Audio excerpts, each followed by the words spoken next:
All right, guys, welcome back. So today we are going to be taking a look at the arts of this time period. Artwork, literature, new technologies that are going on. We're going to look at, when we're talking about art, yes, there'll be some paintings, some statues, there'll be architecture, some of the different styles that there are. So let's go ahead and dive in. So the Enlightenment, we know, brings a lot of interest in the classical Greek and Roman way of doing things. And we're going to get new forms of literature being established because of this. We're going to get a renewal in interest in the art styles, influence in new ways to do artwork. All right. So some of the important people we're going to look at. We're going to look at some composers such as Johann Sebastian Bach, Wolfgang Amadeus Mozart. We're going to look at the painter Eugène Delacroix. We're going to look at the philosopher Voltaire a little bit, and of course the novelist Miguel Cervantes.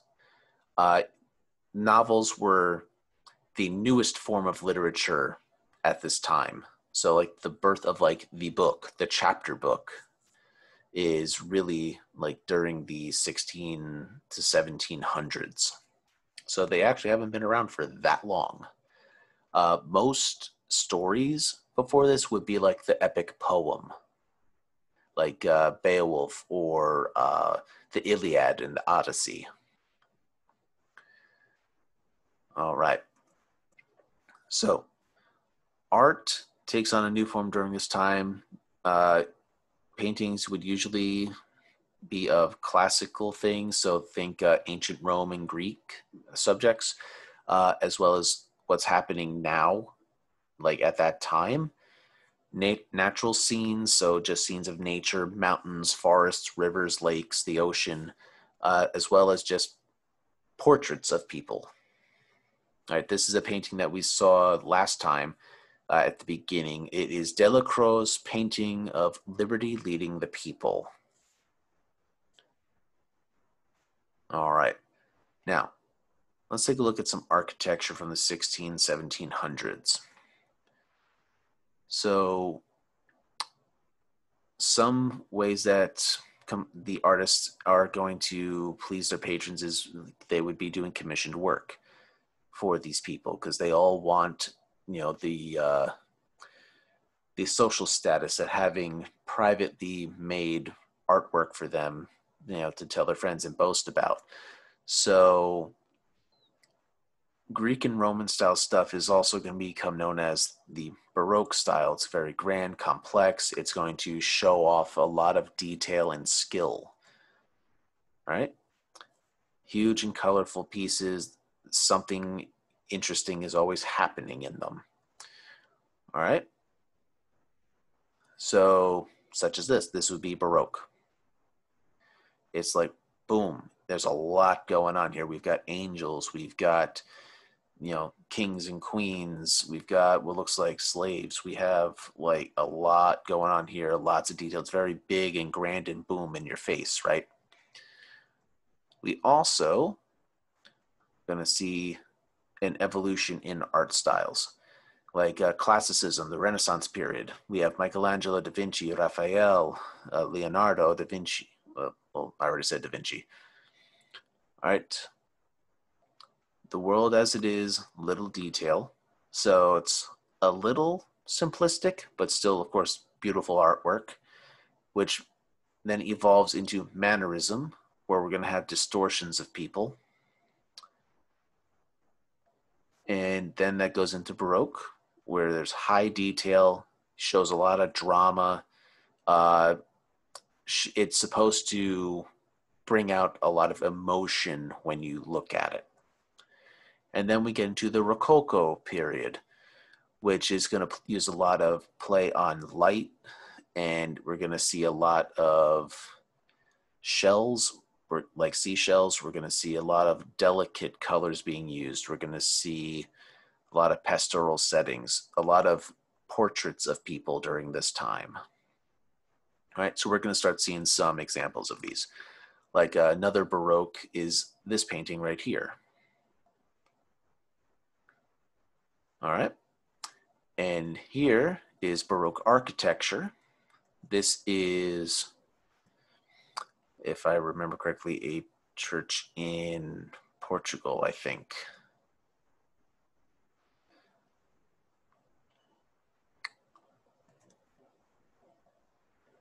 All right.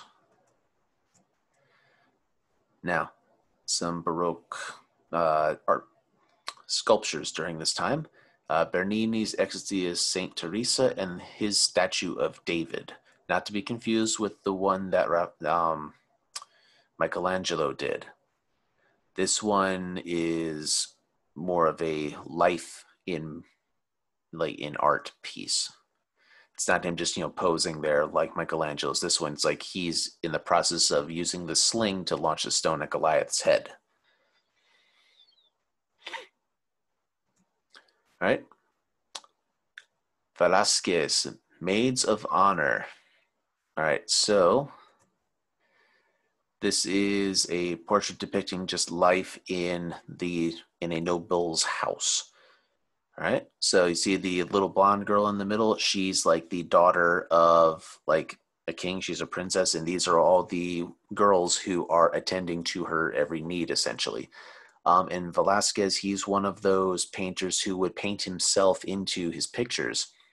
Like as you can see here, this would be Velasquez, and here's his brush. Here's these, his colors and everything, painting on this right here. And he would be looking into a mirror for doing all this. All right. Versailles is definitely Baroque architecture. You guys have seen it before, but here's the Hall of Mirrors. I believe one of the most beautiful rooms ever created by man. All right, the Rococo style. All right, very decorative work. Lots of seashells, pebble effects going on. Very elegant, very charming to look at. Very graceful, almost has a playfulness to it with its elaborateness. A lot of bronze, a lot of marble, mirrors all over the place. So here's some examples. This is a basilica or a larger church in Bavaria, which is in southern Germany. Very beautifully decorated, right? And then we have Antony Watteau's Pilgrimage to Cythera, which is a Rococo style piece of artwork. And you can tell because of the cherubs that are all over the place, like the little Cupid looking people, I guess. All right, and here is a Rococo style church from Spain. All right, it is the Assad of Cadiz, which is a Spanish cathedral that took 116 years to build.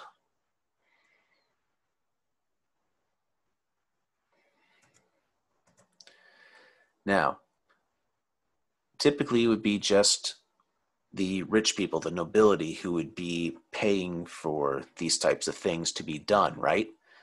But now we're getting a new audience. There's new money coming onto the scene. So the middle class, they're wanting portraits of themselves, of their family members, not as fancy and crazy going, but just, simple life.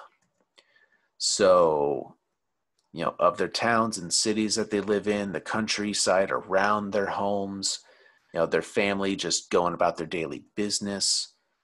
So we're going to get painters like Rembrandt and Vermeer during this. They focused a lot on the middle class with their artwork. And these are two of what you would call, well, they were known as the Dutch masters because of their skill with doing paintings of just life. So Rembrandt van Rijn, this is one of his. It is let's see. I believe this may have been a self-portrait of him, I believe. Yes, it is. He did, as you can see at the bottom, 60 self-portraits of himself. over the course of his life.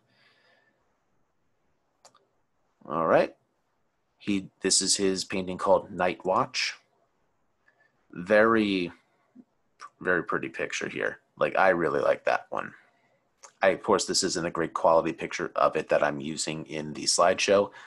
If you were to look up the actual one, it would be a lot better looking quality than what I have here. Now, here we have Jan Vermeer. This guy, I like his work more than Rembrandt's personally. All right, so like here, he's the one who really used light to his advantage. He gives a lot of great shadow work in his pieces. All right? He specialized in just daily life for the middle class. He only painted for people that were like near him. So here are two famous paintings of his, The Love Letter and The Milkmaid. You know, just people going about their daily business. All right, let's talk about music a little bit. Ballets and operas would become like very, very like prominent during this time. They were typically done just at the places of royalty, but eventually opera houses would be built so these art forms could be brought to the people, to like the middle class and the lower class, whoever could afford to go, basically. The composers Bach, Handel, and Mozart would be three of the most famous musicians during the Enlightenment period. All right. So Johann Sebastian Bach. Here's a portrait of him when he was younger. Everybody was wearing, if you were an important person or a rich person, you were wearing the big wigs during this time. Now, he was a very devout Christian of the Lutheran Church. He wrote primarily just religious music. He used a lot of choirs for his pieces. If you want to hear, one of the best examples of his work would be the Brandenburg Concerto. All right. We get George Friedrich Handel. And this guy, he was a German who was living in England for most of his life. And one of the most famous pieces that he ever wrote was called The Messiah. If I remember correctly, that is the song, the Hallelujah song, not the one that's in the movie Shrek, but, it's just like a choir singing Hallelujah over and over again. That is a piece that he wrote. And then we get Wolfgang Amadeus Mozart. And he lived a very interesting life. So he was a child prodigy from Salzburg, Austria, and he would spend most of his time in Vienna. He began playing music and became a very, very good musician at the age of 5. He was playing music for kings and queens before the age of 10. Right? He wrote operas, symphonies, religious music. He would die at the age of 35. He became very sick, and he would die. And he was like the rock star of his time. Like, he was the party boy of the music world. He was a womanizer. He did drugs. He would drink all night, and like he was the party boy rock star of this time period. And he was taken too early because he had a lot of good music left to write in him.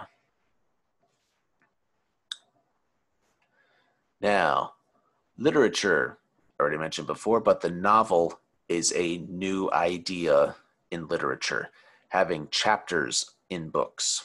So just breaking up into sections. So two of the earliest, the first novel is Don Quixote.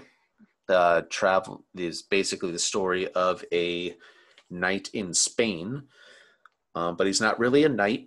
He's just a guy who is suffering from a mental illness where he has basically no concept of reality, and he believes he's saving the kingdom from giants in service to a princess who he's in love with. but the giants are actually windmills, and the princess is actually a peasant girl. And yeah, so it kind of depressing when you think about it, right? And then there is Gulliver's Travels. If any of you saw the Jack Black movie that came out, I guess it's about 7-ish years ago now. That is basically a modernization of this book, which is just these crazy travels that this guy goes through. Like he goes to what's in this picture here, the land of Lilliput, where there's the Lilliputians, which are tiny people. He travels to a land where there are giants that, compared to him, where he's the tiny person. There's all sorts of other crazy places that he goes. I don't remember all of them, to be honest. So, the Enlightenment also becomes known as the Age of Reason, and we're going to see a lot of inventions and innovations in technology that are going to help people out more. And among those are all-weather roads. Instead of, just dirt paths, we're going to start seeing like cobblestone roads, brick roads, things like that. Farm tools are going to be increasing production by making better ones. So improving plowing technology so that it tills up more dirt, tills deeper into the ground. Faster ways for chopping down grain, so like for your wheat fields, and better ways for grinding it into flour for baking, things like that. Ship designs are going to be improved on that are going to lower cost but increase, carrying capacity. So that means more trade goods can be transported back and forth, whether it's a luxury item that's been processed or the raw materials used to make them. Okay, so the majority of people are poor during this time. So whatever's going on with the cultural advances is not really affecting them the way it does the middle class and the upper crust. And Western Europe, things were a bit more prosperous than in the East, like Russia and Poland and, Romania, all those types of places. Now, because peasants, they could still be bought and sold like they were slaves. This was still a normal thing. The peasantry wouldn't be freed there for some time to come still. I think it was closer to the year 1800, 1850, somewhere in there, that the peasants would actually become free. In most cases. Russia, it didn't really happen until like 1918, 1917. All right, 1700s, radical ideas about the social inequalities and trying to make it more equal and having more justice for the majority of people. That's going to be what leads to unrest and war in a lot of cases, like we see in the French Revolution, which we talked about last time. It's going to also carry through into the colonies. Okay? Like how the American Revolution was the first one to happen. We're going to be talking about more of those later on. So, all right, so that's the end of this section. Please be sure that you study your materials for your upcoming test. So, yeah, have fun, guys.